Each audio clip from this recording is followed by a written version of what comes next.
Romeo के नाम संत पौलुस का पत्र। अभिवादन। यह पत्र ईसा मसीह के सेवक पौलुस की ओर से है, जो ईश्वर द्वारा प्रेरित चुना गया और उसके सुसमाचार के प्रचार के लिए नियुक्त किया गया है। जैसा कि धर्म ग्रंथ में लिखा है, ईश्वर ने बहुत पहले अपने नबियों द्वारा इस सुसमाचार की प्रतिज्ञा की थी। यह सुसमाचार ईश्वर के पुत्र हमारे प्रभु ईसा मसीह के विषय में है। वह मनुष्य के रूप में दाऊद के वंश में उत्पन्न हुआ और मृतकों में से जी उठने के कारण पवित्र आत्मा द्वारा सामर्थ्य के साथ ईश्वर के पुत्र प्रमाणित हुए। उनसे मुझे प्रेरित बनने का वरदान मिला है, जिससे मैं उनके नाम पर गैर यहूदियों में प्रचार करूं और वे लोग विश्वास की अधीनता स्वीकार करें। उनमें आप लोग भी हैं जो ईसा मसीह के समुदाय के लिए चुने गए हैं। मैं उन सब के नाम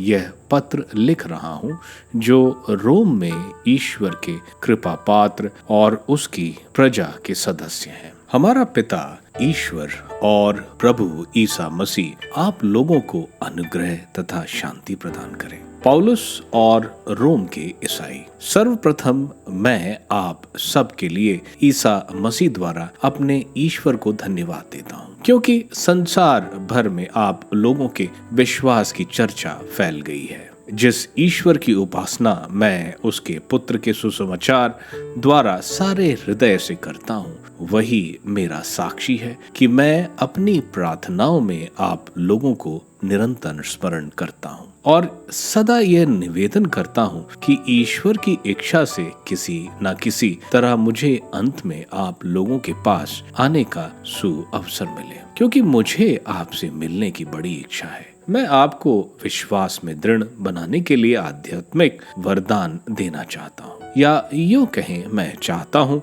कि मैं आप लोगों के यहाँ रहकर आपके विश्वास से सांत्वना प्राप्त करूं और आप मेरे विश्वास से। भाइयों, मैं आप लोगों को बताना चाहता हूँ कि मैंने बार बार आपके यहाँ आने की योजना बनाई, किंतु अब तक इसमें कोई न कोई बाधा आती रही। जैसे अन्य राष्ट्रों में, वैसे आपके बीच भी मैं सफल कार्य करना चाहता हूँ। मैं अपने को यूनानियों और गैर यूनानियों, ज्ञानियों और अज्ञानियों के प्रति उत्तरदायी समझता हूँ। इसलिए मैं रोम से आप लोगों के बीच सुसमाचार का प्रचार करने के लिए उत्सुक हूँ। ईश्वर की सत्य प्रतिज्ञता। मुझे सुसमाचार से लज्जा नहीं, यह ईश्वर का सामर्थ्य है जो प्रत्येक विश्वासी के लिए पहले यहूदी और फिर यूनानी के लिए मुक्ति का स्रोत है। सुसमाचार में ईश्वर की सत्य प्रतिज्ञता प्रकट होती है, जो विश्वास द्वारा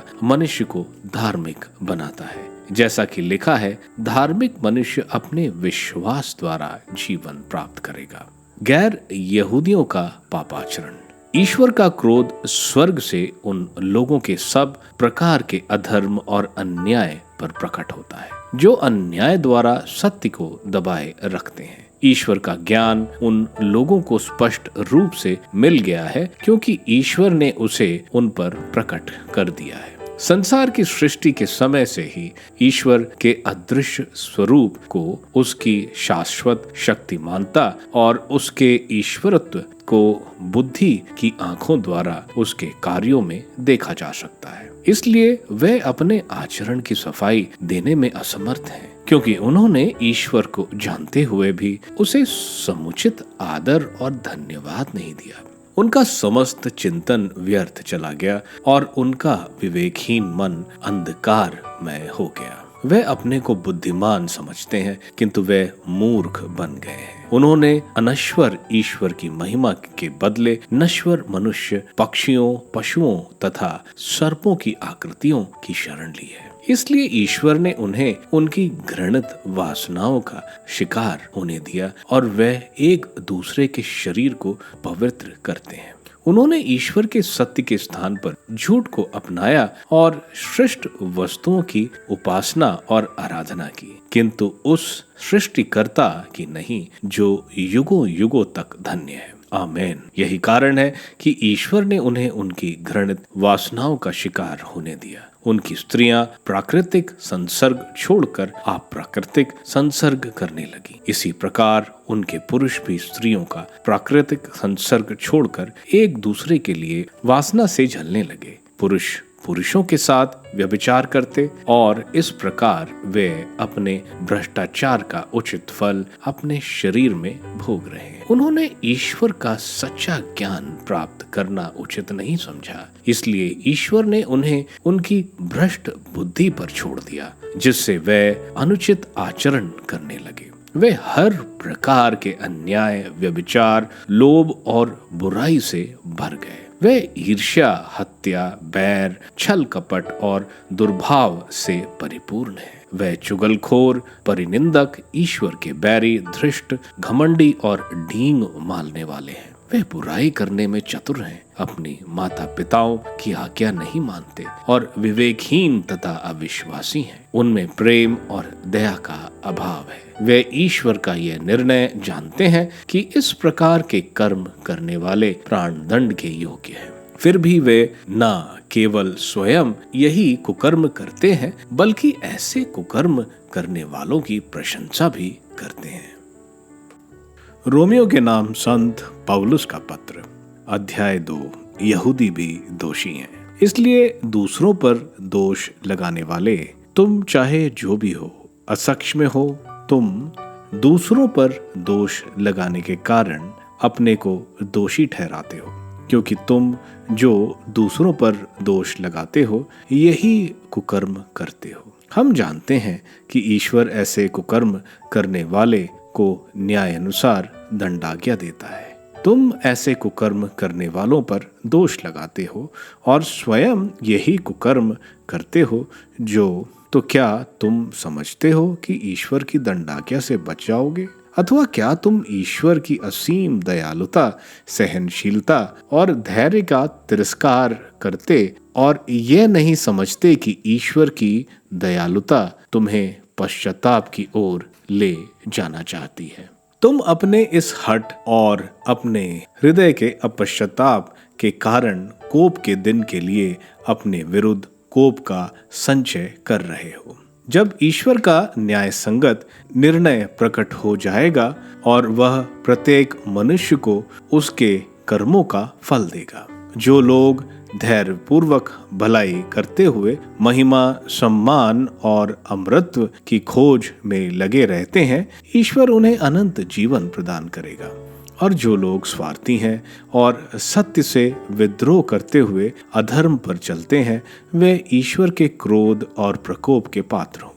बुराई करने वाले प्रत्येक मनुष्य को पहले यहूदी और फिर यूनानी को कष्ट और संकट सहना पड़ेगा, और भलाई करने वाले प्रत्येक मनुष्य को पहले यहूदी और फिर यूनानी को महिमा, सम्मान और शांति मिलेगी, क्योंकि ईश्वर किसी के साथ पक्षपात नहीं करता।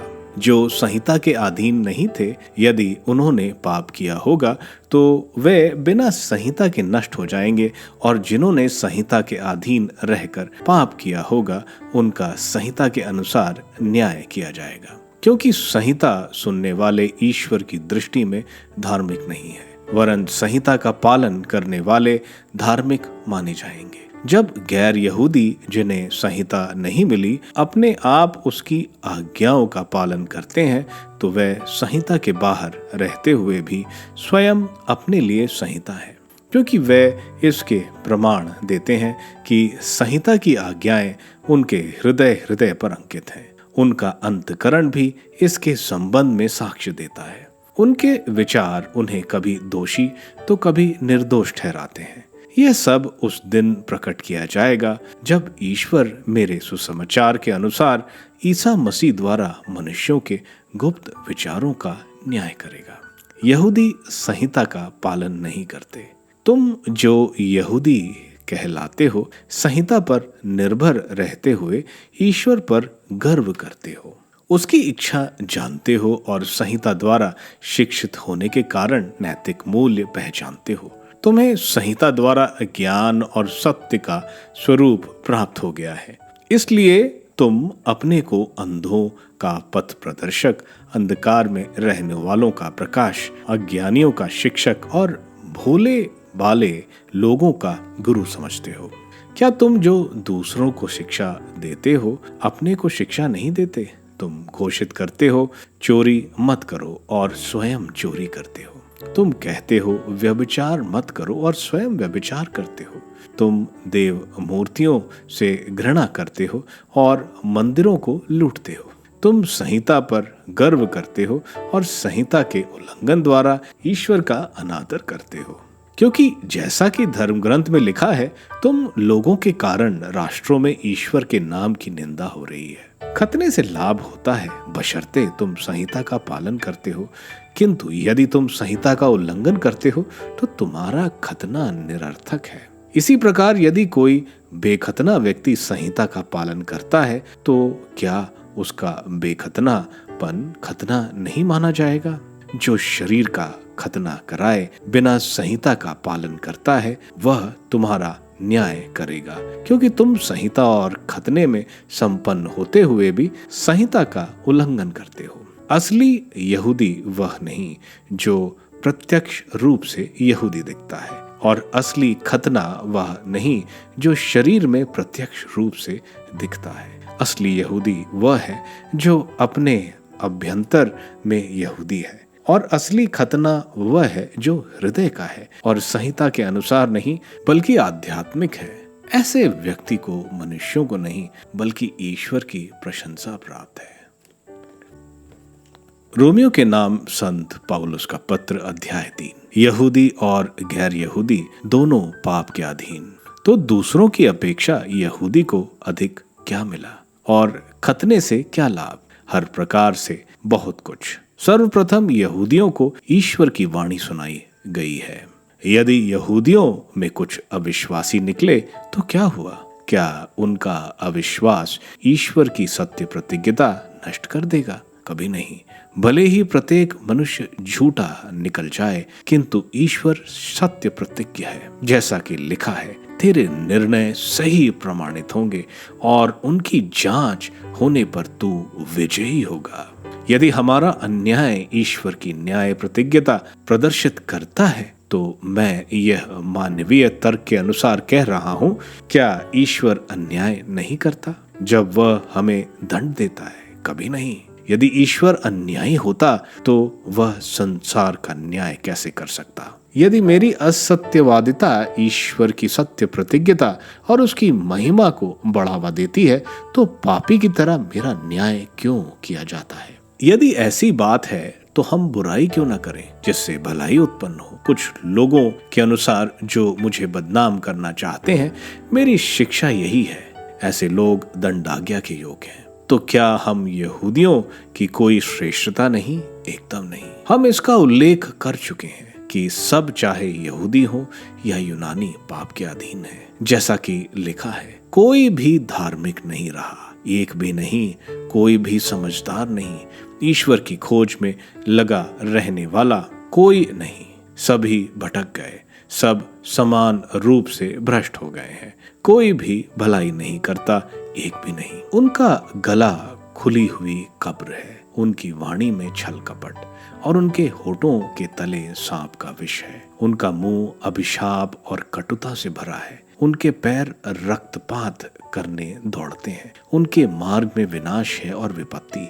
वे शांति का मार्ग नहीं जानते और ईश्वर की श्रद्धा उनकी आंखों के सामने नहीं रहती। हम जानते हैं कि संहिता जो कुछ कहती है वह उन लोगों से कहती है जो संहिता के अधीन है। इस प्रकार कोई कुछ नहीं कर सकता और ईश्वर के सामने समस्त संसार दंड के योग्य माना जाता है, क्योंकि संहिता के कर्म कांड द्वारा कोई भी मनुष्य ईश्वर के सामने धार्मिक नहीं माना जाएगा। संहिता केवल पाप का ज्ञान कराती है। विश्वास द्वारा पाप मुक्ति। ईश्वर का मुक्ति विधान जिसके विषय में मूसा की संहिता और नबियों ने साक्ष्य दिया था, अब संहिता के स्वतंत्र रूप में प्रकट किया गया है। यह मुक्ति ईसा मसीह में विश्वास करने से प्राप्त होती है। अब भेदभाव नहीं रहा।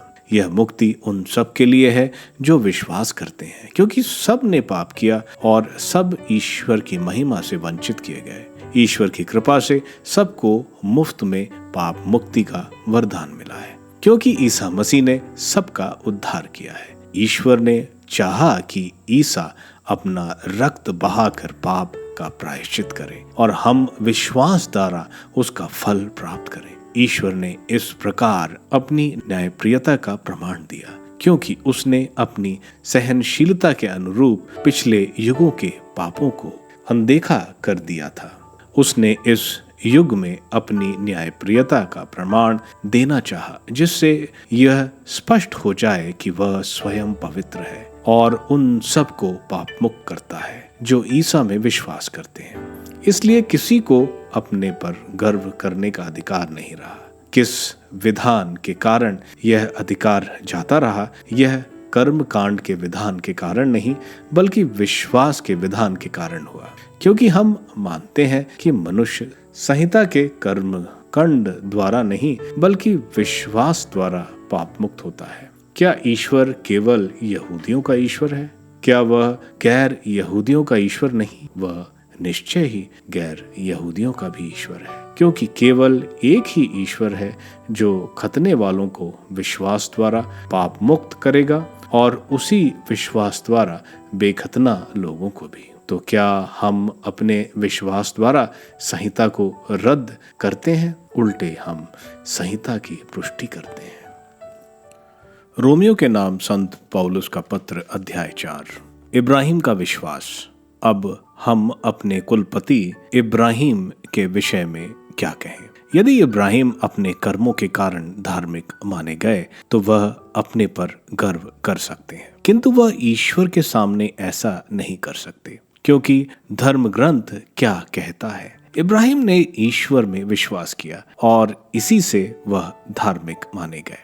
जो कर्म करता है उसे मजदूरी अनुग्रह के रूप में नहीं, बल्कि अधिकार के रूप में मिलती है। जो कर्म नहीं करता किंतु उसमें विश्वास करता है, जो अधर्मी को धार्मिक बनाता है, तो वह अपने विश्वास के कारण धार्मिक माना जाता है। मनुष्य को धन्य कहता है जिसे ईश्वर कर्मों के अभाव में भी धार्मिक मानता है। धन्य है वे जिनके अपराध क्षमा हुए हैं, जिनके पाप ढक दिए गए हैं। धन्य है वह मनुष्य जिसके पाप का लेखा प्रभु नहीं रखता। क्या यह धन्यता खतने वालों से ही संबंध रखती है या बेखतने लोगों से भी? देखिए, हम कहते हैं इब्राहिम का विश्वास उनके लिए धार्मिकता माना गया है। उनका विश्वास कैसे धार्मिकता माना गया? क्या उस समय तक उनका खतना हुआ था या नहीं?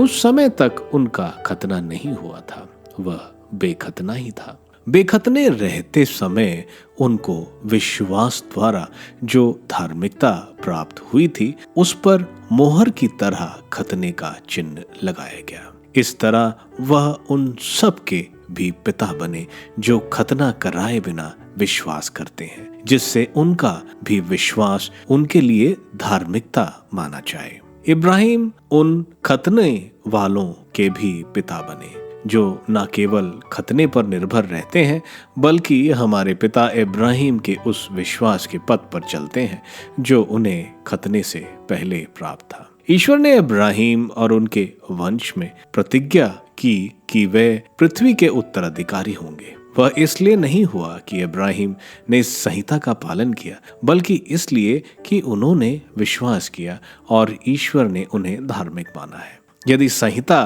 के अधीन रहने वाले ही उत्तराधिकारी बनते हैं तो विश्वास व्यर्थ है और प्रतिज्ञा रद्द हो जाती है, क्योंकि संहिता का परिणाम प्रकोप है, जबकि संहिता के अभाव में किसी आज्ञा का उल्लंघन नहीं होता।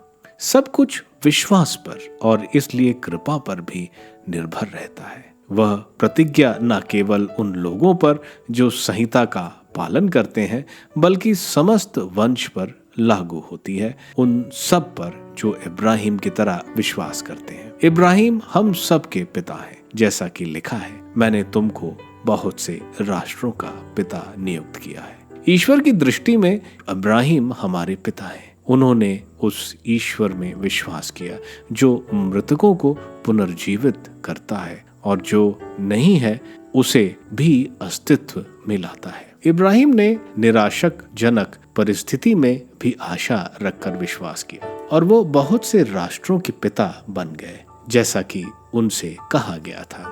तुम्हारे असंख्य वंशज होंगे। यद्यपि वह जानते थे कि मेरा शरीर अशक्त हो गया है। उनकी अवस्था लगभग 100 वर्ष की थी और सारा बांझ है, तो भी उनका विश्वास विचलित नहीं हुआ। उन्हें ईश्वर की प्रतिज्ञा पर संदेह नहीं हुआ, बल्कि उन्होंने अपने विश्वास को दृढ़ता द्वारा ईश्वर का सम्मान किया। उन्हें पक्का विश्वास था कि ईश्वर ने जिस बात की प्रतिज्ञा की है वह उसे पूरा करने में समर्थ है। इस विश्वास के कारण ईश्वर ने उन्हें धार्मिक माना है। धर्म ग्रंथ का यह कथन न केवल इब्राहिम से बल्कि हमसे भी संबंध रखता है। यदि हम ईश्वर में विश्वास करेंगे जिसने हमारे प्रभु ईसा को मृतकों में से जिलाया, तो हम भी विश्वास के कारण धार्मिक माने जाएंगे। वहीं ईसा हमारे अपराधों के कारण पकड़वाए गए और हमारी पाप मुक्ति के लिए जी उठे। रोमियो के नाम संत पौलुस का पत्र, अध्याय 5। ईश्वर से हमारा मेल हो गया है। ईश्वर ने हमारे विश्वास के कारण हमें धार्मिक माना है। हम अपने प्रभु ईसा मसीह द्वारा ईश्वर से मेल बनाए रखें। मसीह ने हमारे लिए उस अनुग्रह का द्वार खोला है जो हमें प्राप्त हो गया है। हम इस बात पर गौरव करें कि हमें ईश्वर की महिमा के भागी बनने की आशा है। इतना ही नहीं, हम दुख तकलीफ पर भी गौरव करें, क्योंकि हम जानते हैं कि दुख तकलीफों से धैर्य, धैर्य से दृढ़ता और दृढ़ता से आशा उत्पन्न होती है। आशा व्यर्थ नहीं होती, क्योंकि ईश्वर ने हमें पवित्र आत्मा प्रदान किया है और उसके द्वारा ही ईश्वर का प्रेम हमारे हृदय में उमड़ पड़ा है। हम निस्सहाय ही थे जब मसीह निर्धारित समय पर विधर्मियों के लिए मर गए।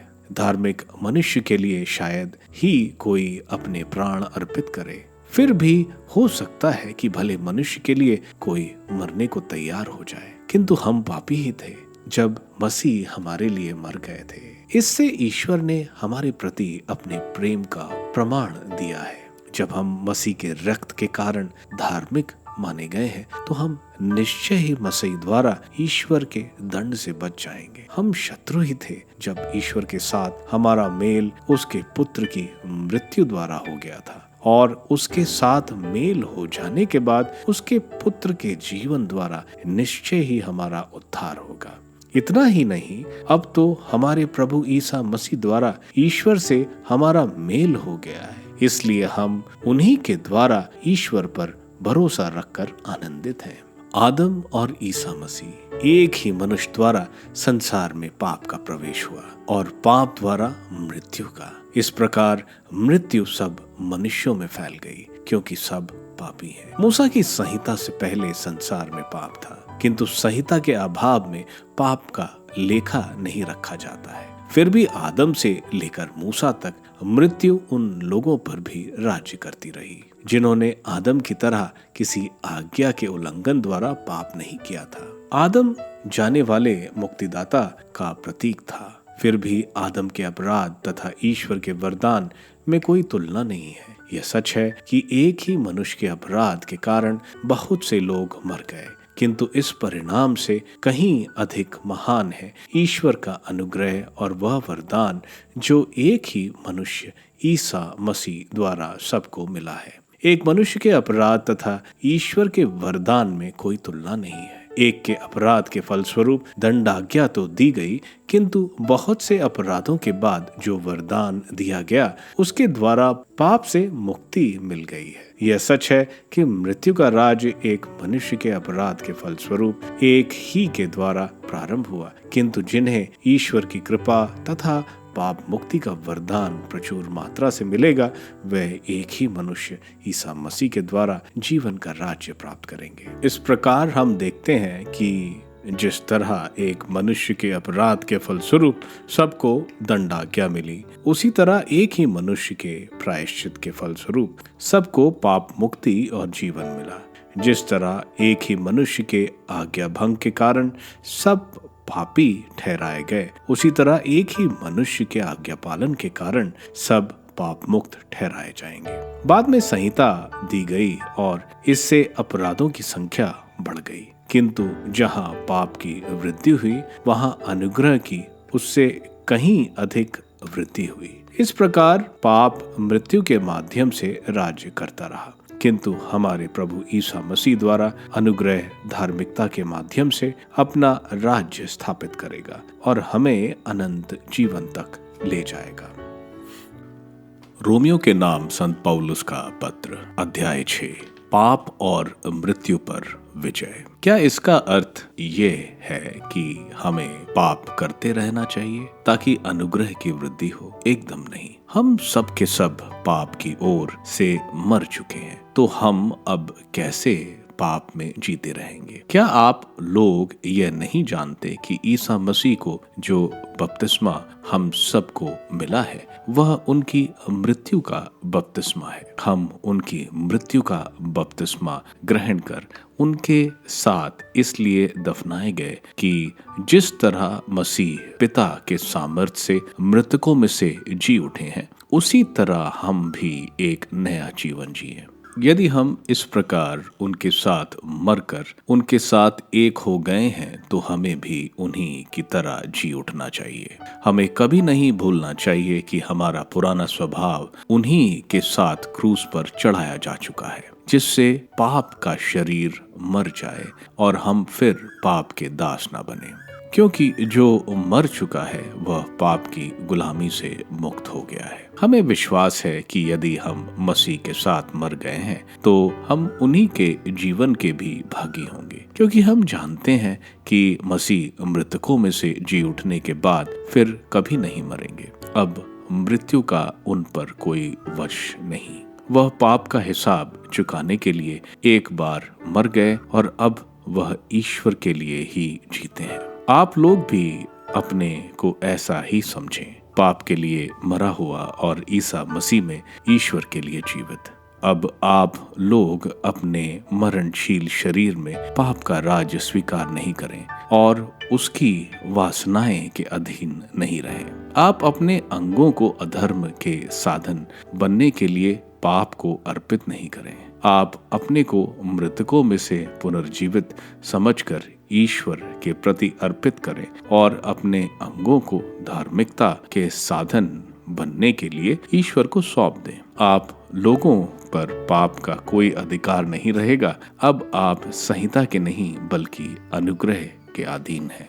धार्मिकता के अधीन तो क्या हम इसलिए पाप करें कि हम संहिता के नहीं बल्कि अनुग्रह के अधीन हैं? कभी नहीं। क्या आप ये नहीं समझते कि आप अपने को आज्ञाकारी दास के रूप में जिसके प्रति अर्पित करते हैं, जिसकी आज्ञा का पालन करते हैं, आप उसी के दास बन जाते हैं। यह दासता चाहे पाप की हो जिसका परिणाम मृत्यु है, चाहे ईश्वर की हो जिसके आज्ञा पालन का परिणाम धार्मिकता है। ईश्वर को धन्यवाद कि आप लोग जो पहले पाप के दास थे, अब सारे हृदय से उस शिक्षा के मार्ग पर चलने लगे जो आपको प्रदान की गई है। आप पाप से मुक्त होकर धार्मिकता के दास बन गए हैं। मैं आपकी मानवीय दुर्बलता के कारण साधारण मानव जीवन का उदाहरण दे रहा हूँ। आप लोगों ने जिस तरह पहले अपने शरीर को अशुद्धता और अधर्म के अधीन किया था, जिससे वह दूषित हो गया था, उसी तरह अब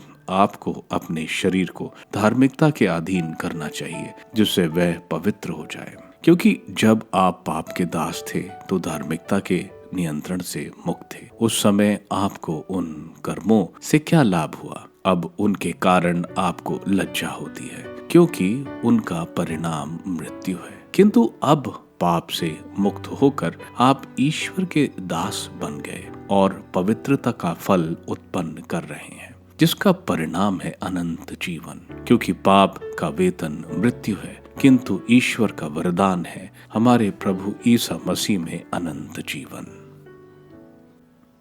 रोमियो के नाम संत पौलुस का पत्र, अध्याय 7, मूसा की संहिता से मुक्ति। भाइयों, क्या आप लोग ये नहीं जानते, मैं विधि जानने वालों से बोल रहा हूँ, कि मनुष्य पर विधि का अधिकार तभी तक है जब तक वह जीवित है। विवाहित स्त्री तब तक विधि द्वारा अपने पति से बंधी रहती है जब तक वह जीवित रहता है। यदि पति मर जाता है तो वह अपने पति के बंधन से मुक्त हो जाती है।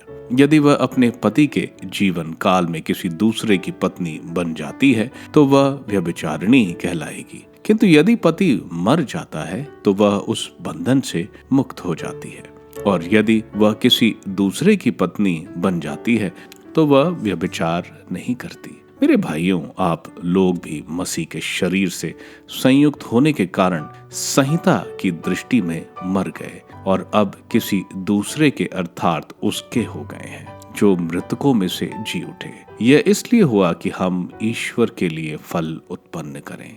जब हम अपने देहिक स्वभाव के अधीन थे तो संहिता से प्रेरित पापमय वासनाएं हमारे अंगों में क्रियाशील थी और मृत्यु के फल उत्पन्न करती थी। किंतु अब हम उन बातों के लिए मर गए हैं जो हमें बंधन में जकड़ती थी, इसलिए हम संहिता से मुक्त हो गए हैं। इस प्रकार हम पुरानी लिखित संहिता के अनुसार नहीं बल्कि आत्मा के नवीन विधान के अनुसार ईश्वर की सेवा करते हैं। संहिता का प्रयोजन क्या? इसका अर्थ ये है कि संहिता पाप है? एकदम नहीं। फिर भी संहिता के द्वारा ही पाप का पता चला। यदि संहिता में नहीं कहा होता लालच मत करो, तो मैं ये नहीं जानता कि लालच क्या है। इस आज्ञा से लाभ उठाकर पाप ने मुझ में हर प्रकार का लालच उत्पन्न किया।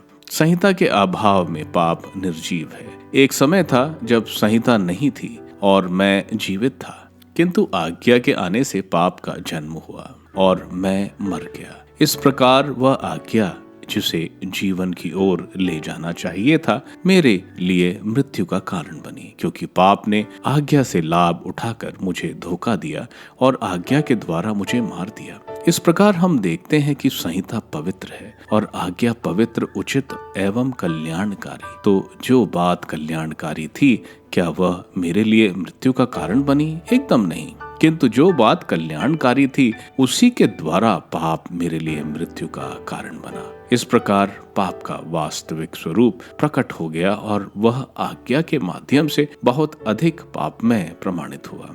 मनुष्य स्वभाव से पाप के अधीन है। हम जानते हैं कि संहिता आध्यात्मिक है, किंतु मैं प्राकृतिक और पाप का दास हूँ। मैं अपना ही आचरण नहीं समझता हूँ, क्योंकि मैं जो करना चाहता हूँ वह नहीं बल्कि वही करता हूँ जिससे मैं घृणा करता हूँ।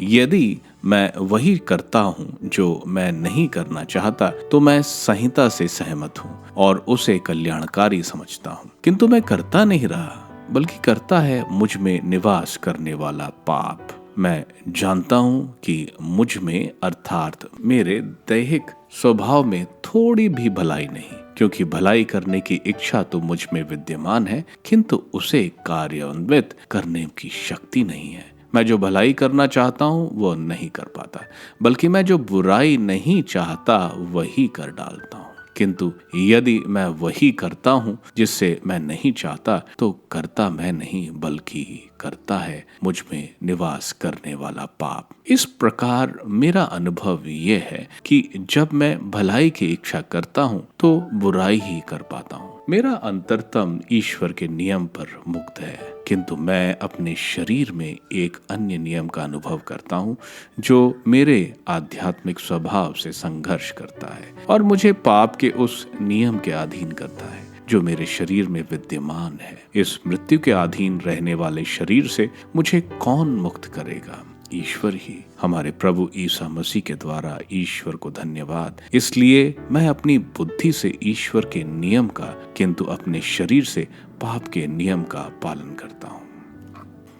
रोमियो के नाम संत पौलुस का पत्र, अध्याय 8, पवित्र आत्मा द्वारा पवित्रकरण। जो लोग ईसा मसीह से संयुक्त हैं उनके लिए अब कोई दंडाज्ञा नहीं रह गई है, क्योंकि आत्मा के विधान ने जो ईसा मसीह द्वारा जीवन प्रदान करता है मुझको पाप तथा मृत्यु की अधीनता से मुक्त कर दिया है। मानव स्वभाव की दुर्बलता के कारण मूसा की संहिता जो कार्य करने में असमर्थ थी, वह कार्य ईश्वर ने कर दिया है। उसने पाप के प्रायश्चित के लिए अपने पुत्र को भेजा, जिसने पापी मनुष्य के सदृश शरीर धारण किया। इस प्रकार ईश्वर ने मानव शरीर में पाप को दंडित किया है, जिससे हम में जो कि शरीर के अनुसार नहीं बल्कि आत्मा के अनुसार आचरण करते हैं, संहिता को धार्मिकता पूर्णता तक पहुंच जाएं। क्योंकि जो शरीर की वासनाओं से संचालित है वे शरीर की बातों की चिंता करते हैं और इसका परिणाम मृत्यु है। जो आत्मा से संचालित है वह आत्मा की बातों की चिंता करते हैं और इसका परिणाम जीवन और शांति है। क्योंकि शरीर की वासना ईश्वर के प्रतिकूल है, वह ईश्वर के नियम के अधीन नहीं होती और हो भी नहीं सकती। जो लोग शरीर की वासनाओं से संचालित हैं, उन पर ईश्वर प्रसन्न नहीं होता। यदि ईश्वर का आत्मा सचमुच हम लोगों में निवास करता है तो आप शरीर की वासनाओं से नहीं बल्कि आत्मा से संचालित हैं।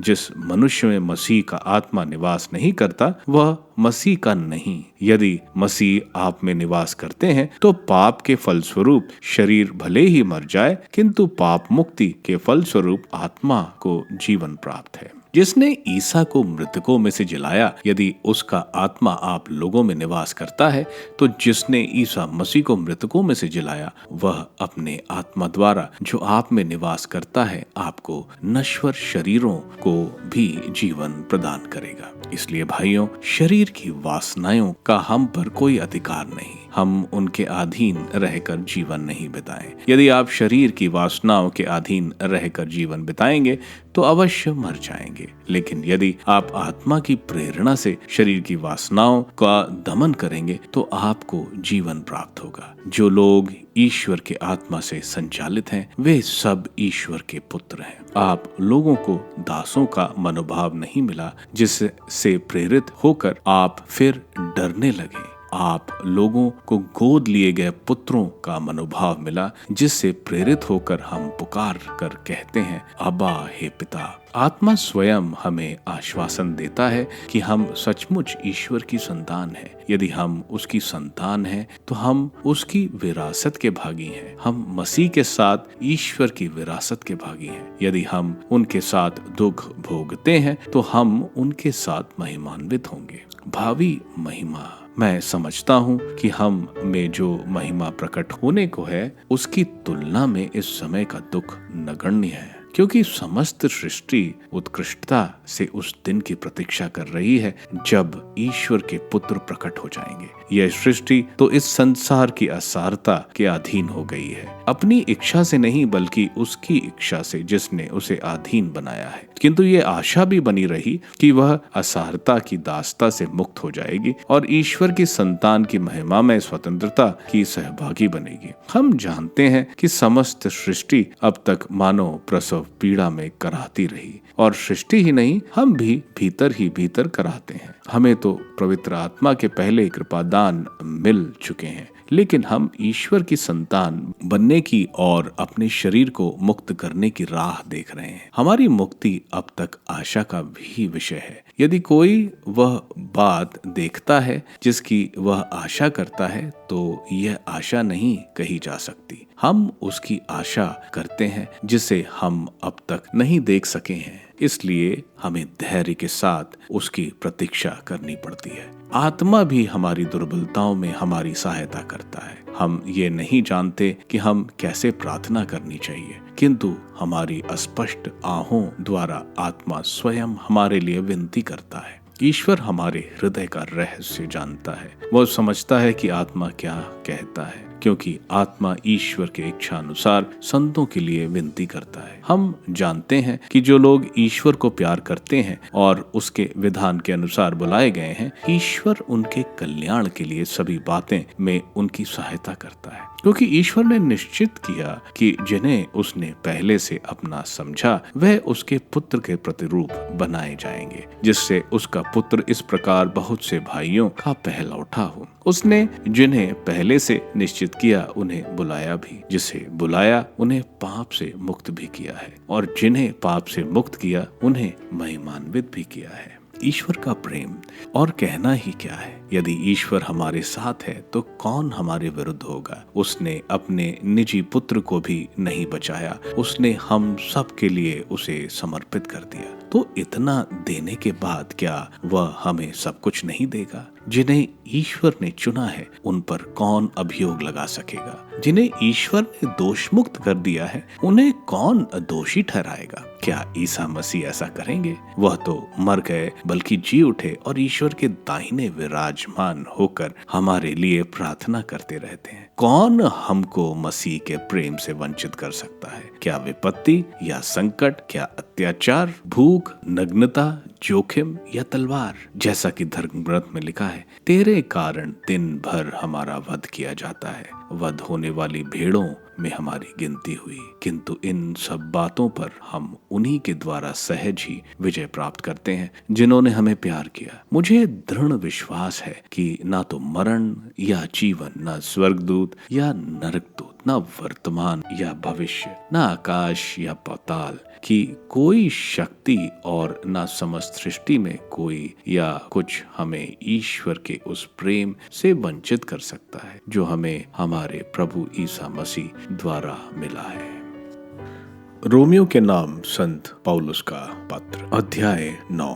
इज़राइल का चुनाव और पाप। मैं मसीह के नाम पर सच कहता हूँ और मेरा अंतकरण पवित्र आत्मा से प्रेरित होकर मुझे विश्वास दिलाता है कि मैं झूठ नहीं बोलता। मेरे हृदय में बड़ी उदासी तथा निरंतर दुख होता है। मैं अपने रक्त संबंधी भाइयों के कल्याण के लिए मसीह से वंचित हो जाने के लिए तैयार हूँ। वे इज़राइली हैं। ईश्वर ने उन्हें गोद लिया था। उन्हें ईश्वर के सानिध्य की महिमा, विधान संहिता, उपासना तथा प्रतिज्ञाएं मिली हैं। कुलपति उन्हीं के हैं और मसीह उन्हीं में उत्पन्न हुए हैं। मसीह सर्वश्रेष्ठ है तथा युगों युगों तक परम धन्य ईश्वर है। आमीन। फिर भी यह नहीं समझना चाहिए कि ईश्वर का वचन रद्द हो गया है, क्योंकि इज़राइल के वंश में उत्पन्न सभी लोग सच्चे इज़राइली नहीं हैं और इब्राहिम के वंश में जन्म लेने से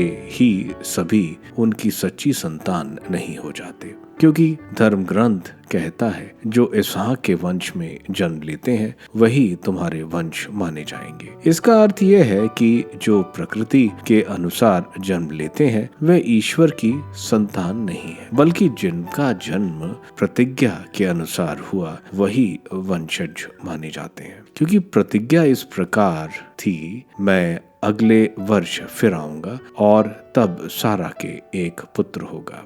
इतना ही नहीं, रबेका एक ही पुरुष हमारे पूर्वज इसहाक से गर्भवती हुई। बच्चों का जन्म भी नहीं हुआ था और उन्होंने उस समय तक कोई पाप या पुण्य का काम नहीं किया था जब रबेका से यह कहा गया, अग्रज अपने अनुज के अधीन रहेगा। यह इसलिए हुआ कि ईश्वर का निर्णय बना रहे और यह निर्णय मनुष्य के कर्मों पर नहीं बल्कि बुलाने वाले के स्वतंत्र चुनाव पर निर्भर है। इसलिए धर्मग्रंथ में लिखा है, मैंने याकूब से प्रेम किया और एसाव से बैर। इस संबंध में हम क्या कहें? क्या ईश्वर अन्याय करता है? एकदम नहीं। उसने मूसा से कहा, मैं जिस पर दया करना चाहूंगा उसी पर दया करूंगा और जिस पर तरस खाना चाहूंगा उसी पर तरस खाऊंगा। इसलिए यह मनुष्य की इच्छा या उसके परिश्रम पर नहीं बल्कि दया करने वाले ईश्वर पर निर्भर रहता है। धर्म ग्रंथ फिरौन से कहता है, मैंने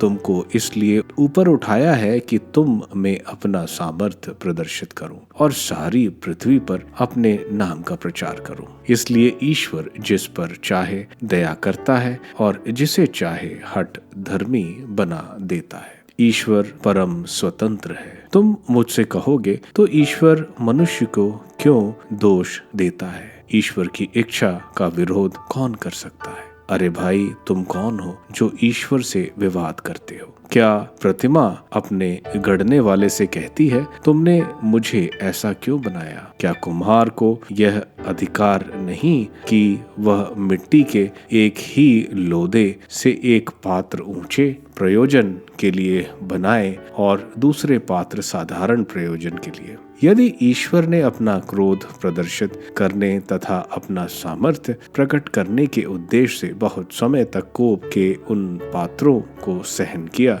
जो विनाश के लिए तैयार थे, तो कौन आपत्ति कर सकता है? उसने ऐसा इसलिए किया कि वह दया के उन पात्रों पर अपनी महिमा का वैभव प्रकट करना चाहता है जिन्हें उसने प्रारंभ से ही उस महिमा के लिए तैयार किया था। वे दया के पात्र हम हैं जिन्हें उसने केवल यहूदियों में से बुलाया है बल्कि गैर यहूदियों में से भी, जैसा कि वह होशुआ के ग्रंथ में कहता है, जो लोग मेरी प्रजा नहीं थे मैं उन्हें अपनी प्रजा कहूंगा और जो मुझे प्रिय नहीं थे मैं उन्हें प्रिय कहूंगा। और जिस जगह उसने उनसे यह कहा था तुम मेरी प्रजा नहीं हो, उसी जगह वे जीवंत ईश्वर के पुत्र कहलाएंगे। इजरायली कर्म कांड पर निर्भर रहे। ईसायास इजराइल के विषय में पुकार कर कहते हैं, इजरायलियों की संख्या समुद्र के बालू कणों के सदृश क्यों ना हो, फिर भी उनमें अवशेष मात्र मुक्ति पाएंगे,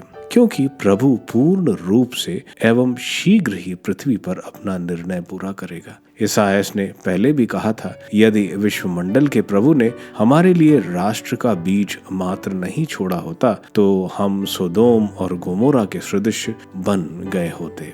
हम क्या कहें? इसका निष्कर्ष ये है कि गैर यहूदियों ने जो धार्मिकता की खोज में नहीं लगे हुए थे, धार्मिक अर्थात विश्वास पर आधारित धार्मिकता प्राप्त की, परंतु इजराइल जो धार्मिकता की संहिता के प्रति उत्साह दिखाता था, संहिता की परिपूर्णता तक नहीं पहुंच सका। ऐसा क्यों हुआ? क्योंकि इजरायली विश्वास पर नहीं बल्कि कर्मकांड पर निर्भर रहते थे। उनके पैर ठोकर के पत्थर से लग गए और वे गिर पड़े, जैसा कि लिखा है, देखो मैं सिय्योन में ठोकर का पत्थर, लोगों को गिरने वाली शिला रख देता हूँ। जो उस पर विश्वास करता है उसे लज्जित नहीं होना पड़ेगा। रोमियो के नाम संत पौलुस का पत्र, अध्याय 10। भाइयों, मेरी हार्दिक अभिलाषा और ईश्वर से मेरी प्रार्थना यह है कि इजरायली मुक्ति प्राप्त करें। मैं उनके विषय में यह साक्ष्य दे सकता हूँ कि उनमें ईश्वर के प्रति उत्साह है, किंतु यह उत्साह विवेकपूर्ण नहीं है। वे वह धार्मिकता नहीं जानते जिसे ईश्वर चाहता है और अपनी धार्मिकता की स्थापना करने में लगे रहते हैं। इसलिए उन्होंने ईश्वर द्वारा निर्धारित धार्मिकता के अधीन रहना अस्वीकार किया, क्योंकि मसीह संहिता को परिपूर्णता तक पहुंचाते और प्रत्येक विश्वास करने वाले को धार्मिकता प्रदान करते हैं। अब यहूदी और यूनानी में कोई भेद नहीं। मूसा संहिता की धार्मिकता के विषय में लिखते हैं, जो इन बातों का पालन करेगा उसे इनके द्वारा जीवन प्राप्त होगा, किंतु जो धार्मिकता विश्वास पर आधारित है उसके विषय में वह कहते हैं, तुम अपने मन में यह मत कहो कि कौन स्वर्ग जाएगा, अर्थात मसीह को नीचे ले आने के लिए, अथवा कौन अधोलोक में उतरेगा, अर्थात मसीह को मृतकों में से ऊपर ले आने के लिए। किंतु धर्म ग्रंथ क्या कहता है? वचन तुम्हारे पास ही है, वह तुम्हारे मुख में और तुम्हारे हृदय में है। यह विश्वास का वह वचन है जिसका हम प्रचार करते हैं। क्योंकि यदि आप लोग मुख से स्वीकार करते हैं कि ईसा प्रभु है और हृदय से विश्वास करते हैं कि ईश्वर ने उन्हें मृतकों में से जिलाया, तो आपको मुक्ति प्राप्त होगी। हृदय से विश्वास करने पर मनुष्य धर्मी बनता है और मुख से स्वीकार करने पर उसे मुक्ति प्राप्त होती है। धर्म ग्रंथ कहता है, जो उस पर विश्वास करता है उसे लज्जित नहीं होना पड़ेगा। इसलिए यहूदी और यूनानी में कोई भेद नहीं है, सबका प्रभु एक ही है। वह उन सब के प्रति उदार है जो उसकी दुहाई देते हैं, क्योंकि जो प्रभु के नाम की दुहाई देगा उसे मुक्ति प्राप्त होगी। परंतु यदि लोगों को उसमें विश्वास नहीं तो वे उसकी दुहाई कैसे दे सकते हैं? यदि उन्होंने उसके विषय में कभी सुना नहीं तो उसमें विश्वास कैसे कर सकते हैं? यदि कोई प्रचारक न हो तो वे उसके विषय में कैसे सुन सकते हैं? और यदि वह भेजा नहीं जाए तो कोई प्रचारक कैसे बन सकता है? धर्मग्रंथ में लिखा है, शुभ संदेश सुनाने वालों के चरण कितने सुंदर लगते हैं, किंतु सब ने सुसमाचार का स्वागत नहीं किया। ईसायास कहते हैं, प्रभु किसने हमारे संदेश पर विश्वास किया है। इस प्रकार हम देखते हैं कि सुनने से विश्वास उत्पन्न होता है और जो सुना जाता है वह मसीह का वचन है। अब मैं यह पूछता हूँ, क्या उन्होंने सुना नहीं? उन्होंने अवश्य सुना है, क्योंकि उनकी वाणी समस्त संसार में फैल गई है और उनके शब्द पृथ्वी के सीमांतों तक। मैं फिर पूछता हूँ, क्या इज़राइल ने वह संदेश नहीं समझा? मैं पहले मूसा के ये शब्द दोहराता हूँ, मैं एक ऐसे राष्ट्र के प्रति जो राष्ट्र नहीं है तुम में ईर्ष्या उत्पन्न करूंगा और एक मूर्ख राष्ट्र के प्रति तुम में क्रोध उत्पन्न करूंगा। ईसायास निर्भीकता से ये कहते हैं, जो मुझे नहीं खोजते थे उन्होंने मुझे पाया, और जो मेरे विषय में प्रश्न नहीं पूछते थे उन पर मैंने अपने को प्रकट किया। और वह इज़राइल से कहते हैं, आज्ञा ना मानने वाली एवं विद्रोही प्रजा की ओर मैं दिन भर अपने हाथ फैलाए रहा। रोमियो के नाम संत पौलुस का पत्र, अध्याय 11। ईश्वर ने इज़राइल को नहीं त्यागा। इसलिए मन में यह प्रश्न उठता है, क्या ईश्वर ने अपनी प्रजा को त्याग दिया है? निश्चय ही नहीं। मैं भी तो इज़राइली, इब्राहिम की संतान और बेन्यामीन वंशी हूँ। ईश्वर ने अपनी उस प्रजा को जिसे उसने अपनाया नहीं त्यागा है। क्या आप नहीं जानते कि धर्म ग्रंथ एलियस के विषय में क्या कहता है, जब वह ईश्वर के सामने इज़राइल पर यह अभियोग लगाते हैं, प्रभु उन्होंने तेरे नबियों का वध किया है, उन्होंने तेरी वेदियों को नष्ट कर डाला है, मैं अकेला बच गया हूँ और वह मेरे प्राण लेना चाहते हैं। इस पर दिव्यवाणी ने उनसे क्या कहा, मैंने 7,000 लोगों को बचा रखा है जिन्होंने बाल के सामने घुटना नहीं टेका है। इस प्रकार इस समय भी ईश्वर की कृपा ने एक अवशेष चुना।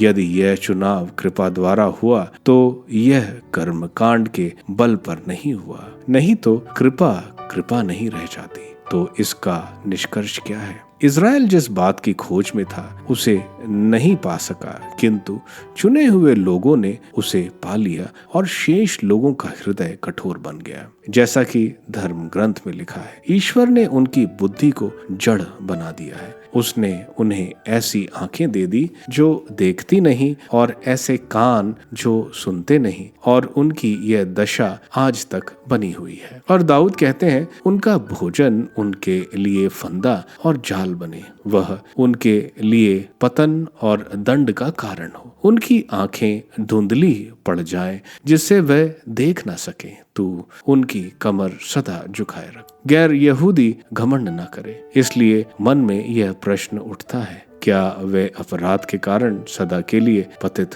हो गए हैं? निश्चय ही नहीं। उनके अपराध के कारण ही गैर यहूदियों को मुक्ति मिली है, जिससे वे गैर यहूदियों की स्पर्धा करें। जब उनके अपराध तथा उनकी अपूर्णता से समस्त गैर यहूदी संसार की समृद्धि हो गई है, तो उनकी परिपूर्णता से कहीं अधिक लाभ होगा। मैं आप गैर यहूदियों से कहता हूँ, मैं तो गैर यहूदियों में प्रचार करने भेजा गया और इस धर्म सेवा पर गर्व भी करता हूँ, किंतु मैं अपने रक्त भाइयों में प्रतिश्रद्धा उत्पन्न करने की और इस प्रकार उनमें कुछ लोगों का उद्धार करने की आशा भी रखता हूँ, क्योंकि यदि उनके परित्याग के फलस्वरूप ईश्वर के साथ संसार का मेल हो गया है, तो उनके अंगीकरण का परिणाम मृतकों में से पुनरुत्थान होगा। यदि गूंदे हुए आटे का पहला पेड़ा पवित्र है, तो सारा गूंदा हुआ आटा पवित्र है, और यदि जड़ पवित्र है तो डालियां भी पवित्र है। यदि कुछ डालियां तोड़कर अलग कर दी गई हैं और आप जो जंगली जैतून है उनकी जगह पर कलम लगाए गए और जैतून के रस के भागीदार बने, तो आप अपने को डालियों से बढ़कर ना समझें। यदि आप गर्व करना चाहते हैं तो याद रखें कि आप जड़ को नहीं संभालते, बल्कि जड़ आपको संभालती है। आप कहेंगे, डालियां इसलिए काटकर अलग कर दी जाए कि मुझे कलम लगाया जाए। ठीक है, मैं अविश्वास के कारण काटकर अलग कर दिए गए और आप विश्वास के बल पर अपने स्थान पर बने हुए हैं। आप घमंड ना करें, बल्कि सावधान रहें। यदि ईश्वर ने मूल डालियों पर दया नहीं की तो वह आप पर भी दया नहीं करेगा। ईश्वर की दयालुता और कठोरता दोनों पर विचार करें। पतित लोगों के प्रति उसकी कठोरता और उसके प्रति उसकी ईश्वरीय दयालुता पर, बशर्ते आप उसकी दयालुता के योग्य बने रहें, नहीं तो आप भी काट कर अलग कर दिए जाएंगे। दूसरी ओर यदि वे अपने अविश्वास में बने नहीं रहेंगे तो वे भी कलम लगाए जाएंगे, क्योंकि ईश्वर उन्हें फिर कलम लगाने में समर्थ है। यदि आप प्रकृति में जंगली जैतून की डालियां हैं और उसमें कटकर अपनी प्रकृति के विरुद्ध असली जैतून में कलम लगाए गए हैं, तो वे कहीं अधिक सुगमता से अपनी प्रकृति के अनुकूल अपने निजी जैतून में कलम लगाए जा सकेंगे। इज़राइल को मुक्ति प्राप्त होगी। भाइयों, आप घमंडी ना बने, इसलिए मैं आप लोगों पर यह रहस्य प्रकट करना चाहता हूँ। इज़राइल का एक भाग तब तक अंधा बना रहेगा जब तक गैर यहूदियों को पूर्ण संख्या का प्रवेश ना हो जाए। ऐसा हो जाने पर समस्त इज़राइल को मुक्ति प्राप्त होगी। जैसा कि लिखा है, सिय्योन में मुक्तिदाता उत्पन्न होगा और वह याकूब से अधर्म को दूर कर देगा। जब मैं उनके पाप हर लूंगा तो यह उनके लिए मेरा विधान होगा। सुसमाचार के विचार से वे तो आप लोगों के कारण ईश्वर के शत्रु हैं, किंतु चुनी हुई प्रजा के विचार से वे पूर्वजों के कारण ईश्वर के कृपा पात्र हैं, क्योंकि ईश्वर ना तो अपने वरदान वापस लेता और ना अपना बुलावा रद्द करता है। जिस तरह आप लोग पहले ईश्वर की अवज्ञा करते थे और अब जबकि वे अवज्ञा करते हैं आप ईश्वर के कृपा पात्र बन गए हैं, उसी तरह अब जबकि आप ईश्वर के कृपा पात्र बन गए हैं, वे ईश्वर की अवज्ञा करते हैं, किंतु बाद में वे भी दया प्राप्त करेंगे। ईश्वर ने सबकी अवज्ञा के पाप में फंसने दिया, क्योंकि वह सब पर दया दिखाना चाहता था। कितना अगाध है ईश्वर का वैभव, प्रज्ञा और ज्ञान, कितने दुर्बोध है उसके निर्णय, कितने रहस्यमय है उसके मार्ग। प्रभु का मन कौन जान सका, उसका परामर्शदाता कौन हुआ। किसने ईश्वर को कभी कुछ दिया है जो वह बदले में कुछ पाने का दावा कर सके। ईश्वर सब कुछ का मूल कारण, प्रेरणा, सूत्र तथा लक्ष्य है। उसी को अनंत काल तक महिमा। आमेन।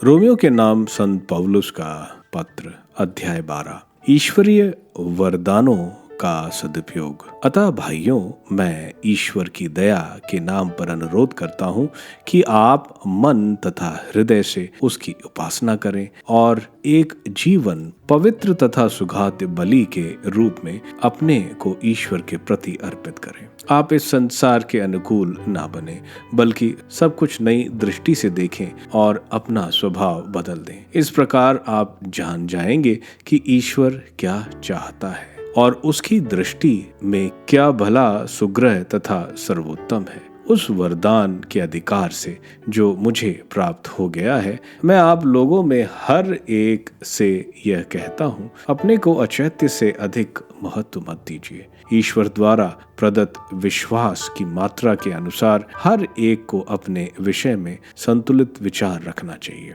जिस प्रकार हमारे एक शरीर में अनेक अंग होते हैं और सब अंग का कार्य एक नहीं होता, उसी प्रकार हम अनेक होते हुए भी मसीह में एक ही शरीर और एक दूसरे के अंग होते हैं। हमको प्राप्त अनुग्रह के अनुसार हमारे वरदान भी भिन्न भिन्न होते हैं। हमें भविष्यवाणी का वरदान मिला है तो विश्वास के अनुरूप उसका उपयोग करें। सेवा कार्य का वरदान मिला तो सेवा कार्य में लगे रहें। शिक्षक शिक्षा देने में और उपदेशक उपदेश देने में लगे रहें। दान देने वाला उदार हो, अध्यक्ष कर्मष्ठ हो और परोपकारक प्रसन्नचित्त हो।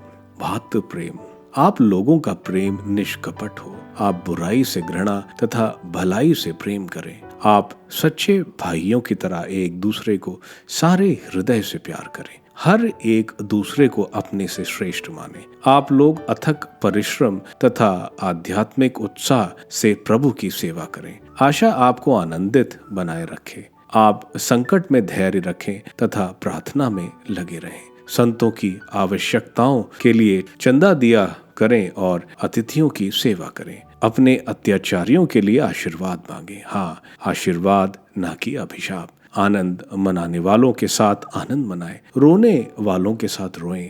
आपस में मेल मिलाप का भाव बनाए रखें। घमंडी ना बने, बल्कि दीन दुखियों से मिलते जुलते रहें। अपने आप को बुद्धिमान न समझें। बुराई के बदले बुराई नहीं करें। दुनिया की दृष्टि में अच्छा आचरण करने का ध्यान रखें। जहां तक हो सके अपनी ओर से सब के सब मेल मिलाप बनाए रखें। प्रिय भाइयों, आप स्वयं बदला ना चुकाएं, बल्कि उसे ईश्वर के प्रकोप पर छोड़ दें, क्योंकि लिखा है, प्रभु कहता है, प्रतिशोध मेरा अधिकार है, मैं ही बदला चुकाऊंगा।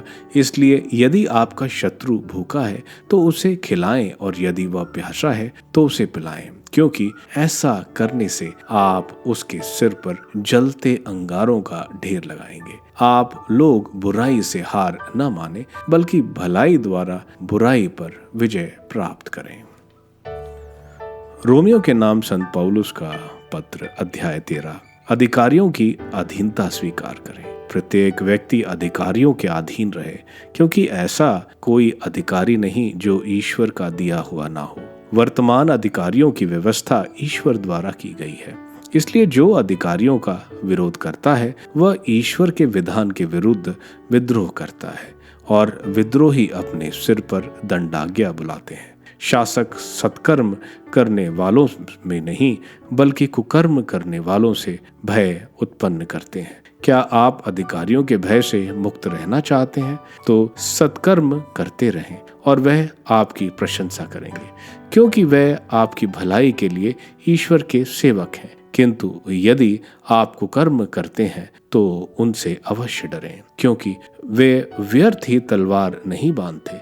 वे ईश्वर की ओर से दंड देते हैं और कुकर्मी से बदला लेते हैं। इसलिए न केवल दंड से बचने के लिए, बल्कि अंतकरण के कारण भी अधिकारियों के अधीन रहना चाहिए। आप इसलिए राज कर चुकाते हैं। अधिकारीगण ईश्वर के सेवक हैं, और वे अपने कर्तव्य में लगे रहते हैं। आप सबके प्रति अपना कर्तव्य पूरा करें। जिसे राजकर देना चाहिए उसे राजकर दिया जाए, जिसे चुंगी देनी चाहिए उसे चुंगी दिया करें, जिस पर श्रद्धा रखनी चाहिए उस पर श्रद्धा रखें, और जिसे सम्मान देना चाहिए उसे सम्मान दें। सभी आज्ञाओं का सार भ्रातृ प्रेम का ऋण छोड़कर और किसी बात में किसी के ऋणी ना बने। जो दूसरे को प्यार करता है उसने संहिता के सभी नियमों का पालन किया है। व्यभिचार मत करो, हत्या मत करो, चोरी मत करो, लालच मत करो। इनका तथा अन्य सभी दूसरी आज्ञाओं का सारांश ये है, अपने पड़ोसी को अपने समान प्यार करो। प्रेम पड़ोसी के साथ अन्याय नहीं करता, इसलिए जो प्यार करता है वह इस संहिता के सभी नियमों का पालन करता है। जागते रहें। आप लोग समय पहचानते हैं। आप लोग जानते हैं कि नींद से जागने की घड़ी आ गई है। जिस समय हमने विश्वास किया था उस समय की अपेक्षा अब हमारी मुक्ति अधिक निकट है। रात प्राय बीत चुकी है, दिन निकलने को है। इसलिए हम अंधकार के कर्मों को त्याग कर ज्योति के शस्त्र धारण कर लें। हम दिन के योग्य सदाचारण करें। हम रंगरलियां और नशेबाजी, व्यभिचार और भोग विलास, झगड़े और ईर्ष्या से दूर रहें। आप लोग प्रभु ईसा मसीह को धारण करें और शरीर की वासनाएं तृप्त करने का विचार छोड़ दें। रोमियो के नाम संत पौलुस का पत्र, अध्याय 14। दूसरों के लिए पाप का कारण ना बने। यदि कोई विश्वास में दुर्बल हो तो आप उसकी पाप शंकाओं पर विवाद किए बिना उसका स्वागत करें। कोई मानता है कि उसे हर प्रकार का भोजन करने का अनुमति है, तब कि जिसका विश्वास दुर्बल है वह साग सब्जी ही खाता है। खाने वाला शाकाहारी को तुच्छ न समझें और शाकाहारी खाने वाले को दोषी नहीं माने, क्योंकि ईश्वर ने उसे अपनाया है। दूसरे के नौकर पर दोष लगाने वाले आप कौन होते हैं? उसका दृढ़ बना रहता है या पतित हो जाना है, उसके अपने स्वामी से संबंध रखता है और वह अवश्य दृढ़ बना रहेगा, क्योंकि उसका स्वामी उसे दृढ़ बनाए रखने में समर्थ है। कोई एक दिन को दूसरे दिन से श्रेष्ठ मानता है, जबकि कोई सब दिनों को बराबर समझता है। हर व्यक्ति इसके संबंध में अपनी अपनी धारणा बना ले। जो किसी दिन को शुभ मानता है वह उसे प्रभु के नाम पर शुभ मानता है, और जो खाता है वह प्रभु के नाम पर खाता है, क्योंकि वह प्रभु को धन्यवाद देता है। और जो परहेज करता है वह प्रभु के नाम पर परहेज करता है, और वह भी ईश्वर को धन्यवाद देता है। कारण हम में कोई ना तो अपने लिए जीता है और ना अपने लिए मरता है। यदि हम जीते रहते हैं तो प्रभु के लिए जीते हैं, और यदि हम मरते हैं तो प्रभु के लिए मरते हैं। इस प्रकार हम चाहे जीते रहें या मर जाएं, हम प्रभु के ही हैं। मसीह इसलिए मर गए और जी उठे कि वह मृतकों तथा जीवितों दोनों के प्रभु हो जाए। तो आप क्यों अपने भाई का न्याय करते हैं? आप क्यों अपने भाई को तुच्छ समझते हैं? हम सब ईश्वर के न्यायासन के सामने खड़े होंगे, क्योंकि धर्म ग्रंथ में लिखा है, प्रभु यह कहता है, अपनी अमरता की सौगंध, हर घुटने मेरे सामने झुकेंगे और हर कंठ ईश्वर के स्वीकार करेगा। इससे स्पष्ट है कि हम में से हर एक को अपने अपने कर्मों का लेखा ईश्वर को देना पड़ेगा।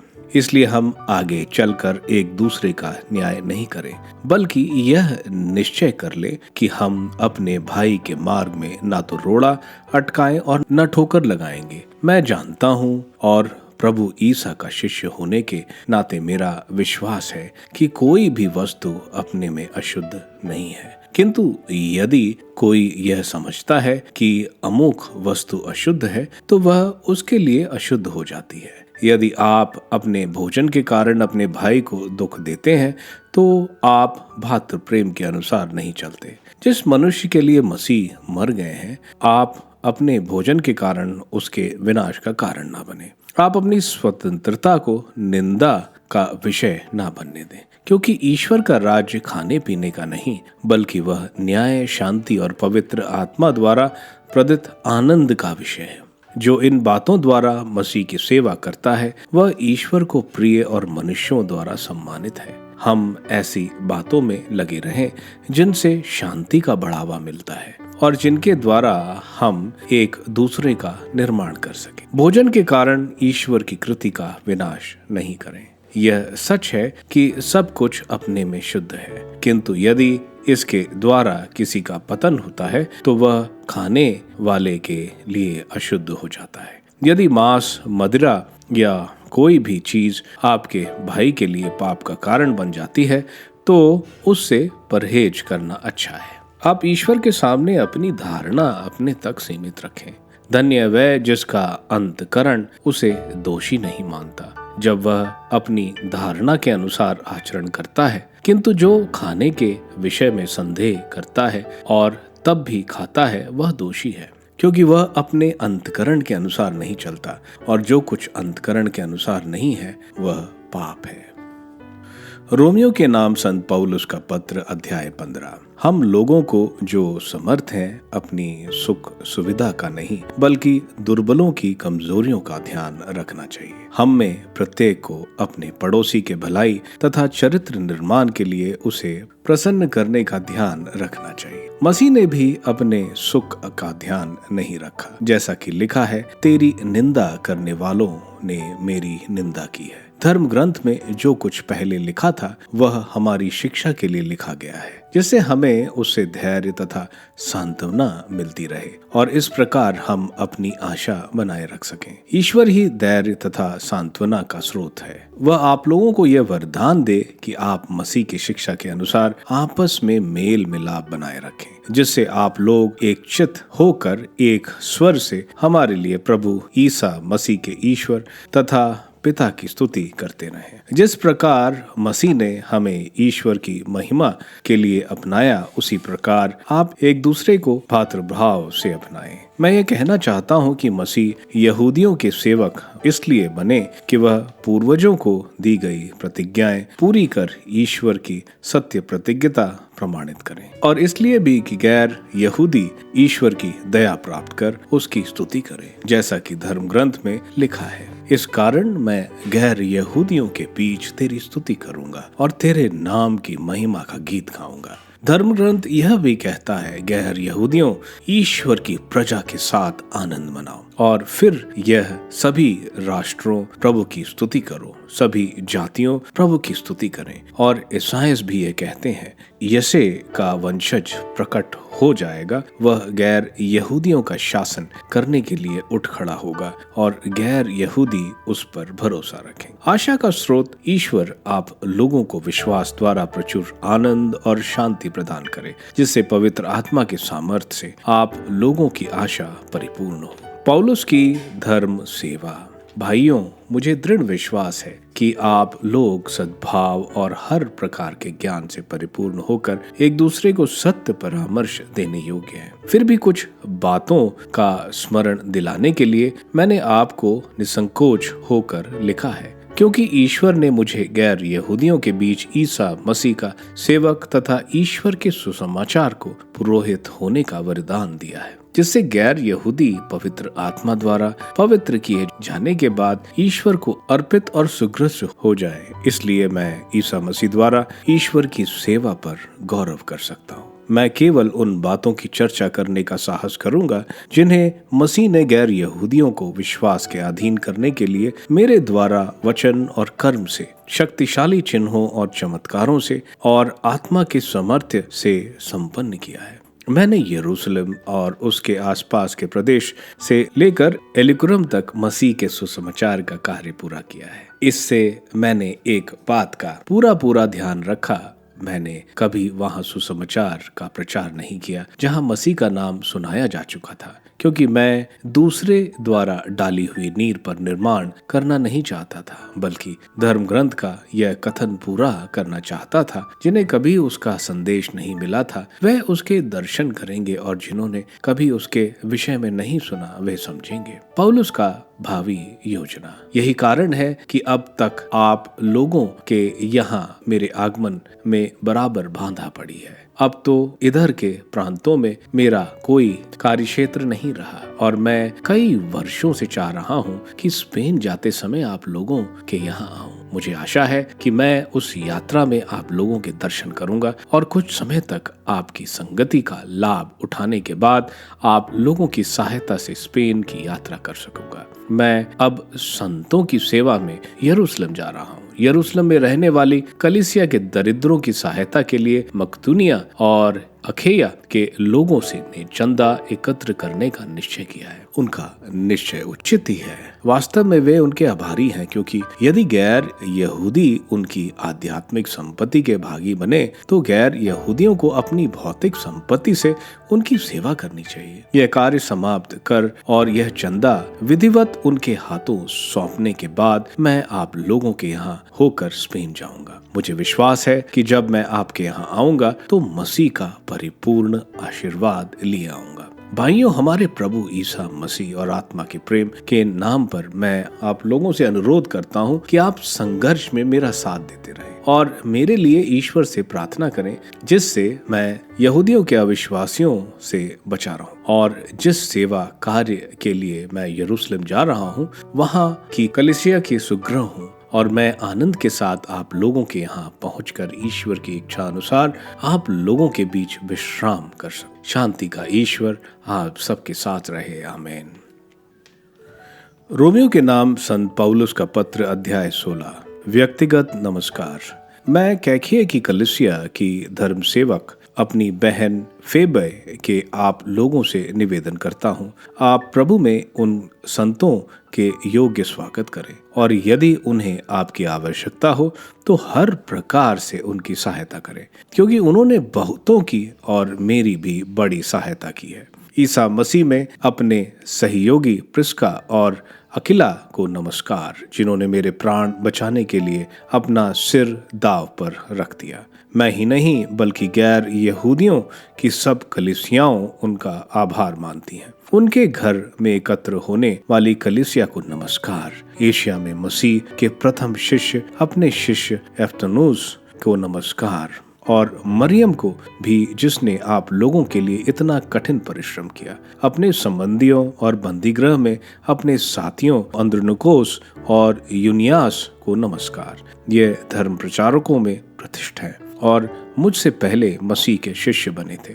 प्रभु में अपने प्रिय अमितुस को नमस्कार। मसीह में अपने सहयोगी उब्रनूस और अपने प्रिय स्थकूस को नमस्कार। मसीह के सुयोग सेवक अपिलेस और अरितोबुलस के परिवार को नमस्कार।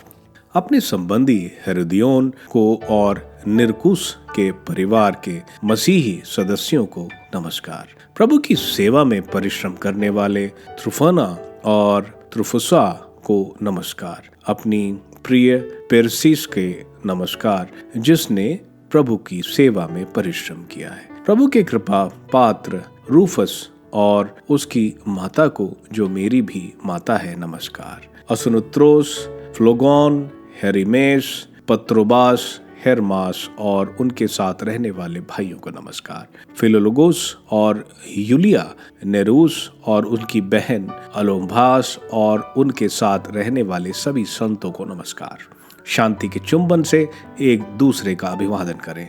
मसीह की सब कलीसियाएं आप लोगों को नमस्कार कहती हैं। भाइयों, मैं आप लोगों से अनुरोध करता हूं कि आप उन लोगों से सावधान रहें जो फूट डालते हैं और दूसरों के लिए पाप का कारण बनते हैं। इस प्रकार का व्यवहार उस शिक्षा से मेल नहीं खाता जो आपको मिली है। आप ऐसे लोगों से दूर रहें। वे हमारे प्रभु मसीह की सेवा नहीं बल्कि अपने पेट की पूजा करते हैं। वे चिकनी चुपड़ी और खुशामद भरी बातों से भोले लोगों को भुलावे में डालते हैं। आप लोगों की आज्ञाकारिता की चर्चा सर्वत्र फैल गई है। यह मेरे लिए आनंद का विषय है। मैं चाहता हूं कि आप भलाई में निपुण और बुराई के विषय में अनजान रहें। शांति का ईश्वर शीघ्र ही शैतान को आपके पैर तले कुचल देगा।